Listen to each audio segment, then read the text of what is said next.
Scamming in Tanzania and how to avoid it. Stay tuned to learn more.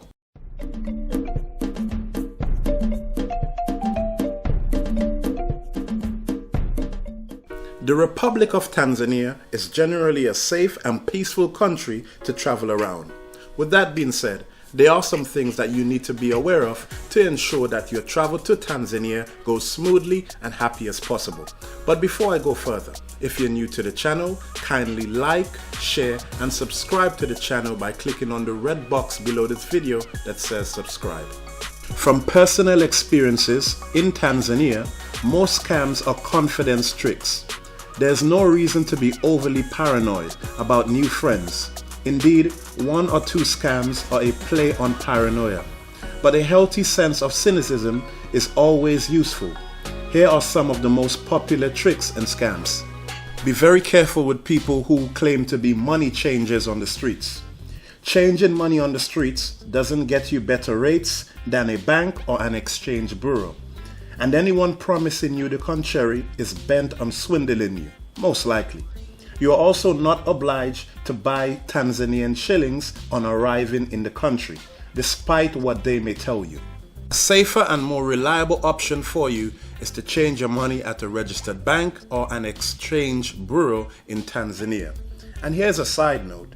Ensure if you're bringing US dollars that is banknotes that was issued after 2006, because notes that was issued before 2006 will not be accepted. I am sure on your journey to Tanzania, you may want to visit Zanzibar or other islands surrounding Tanzania. Well, you should be aware of some of the ticket scams that takes place with some of the ferries that can take you to the islands. Now, you may meet someone who wants to sell you a ticket for a non-existent ferry, or you buy a ticket at a cheaper residence rate, only to be pulled over by the inspector to pay the full fare plus a fine. Solution: don't buy any tickets from anyone who is not a registered worker at the ferry station. And if there are any non-resident rates, just pay them. Pay the non-resident rate. In Tanzania, you have residence rate and non-residence rate, especially when you go on a ferry to Zanzibar, Pemba, or other islands. So please be aware of that and don't get caught in the trap of buying a ticket that doesn't exist for the ferry ride you would like to go to. Another scam you should be aware of is what I call the greedy victim scam. And it works like this. You may meet a stranger. They may even speak very good English. And they may say to you, I've just found a large amount of money. I would like to share it with you. Well, it goes without saying. If they ask you to come down an alleyway or any secluded place, please ensure you don't fall for the greedy victim scam and thinking by going some secluded place to share the money that everything will be all right. More than likely, they're willing to rob you and take you for your possessions. This is just straight up common sense. And I know some of you may be saying, well, of course, but there have been some people who have fallen victim to this trap. Indeed, Tanzania is one of the most peaceful countries in Africa. With that being said, it's important to be vigilant and be knowledgeable of some of the scams and tricks opportunists may try to play on, especially when they realize you're not from the country. For the most part, many people visiting Tanzania in the long term makes the country their home. And those visiting and leaving will definitely remember the Swahili phrase, Karibu tena, come again, because many of them do.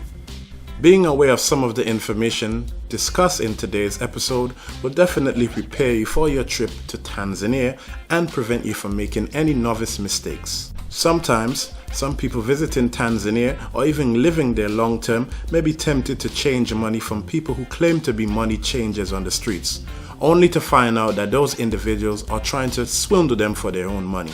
So definitely be careful with anyone offering you any good rates or great prices, exchange rate on the street. Be very careful with that. It's always better to go to a registered bank, registered exchange bureau that can facilitate changing your money for you.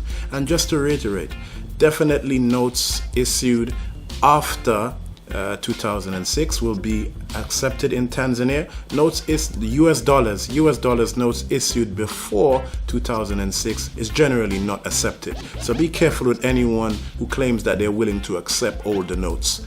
Be very careful. Some of the tricks discussed in today's episode can be applied in different countries across the world and different parts of Africa. So definitely on your travels, let us make sure that we smart up our travels and be vigilant at all times. Smart Up Travel is certainly a community, and it's here to provide relevant information for us travelers as we travel throughout the continent of Africa and across the world. So definitely thank you for watching our videos and being a part of the community. And if you like us to continue providing you with valuable content, well, kindly consider subscribing to our channel and sharing our videos. You can definitely subscribe to our channel by clicking on the red box below this video that says subscribe. Thank you for watching Smart Up Travel.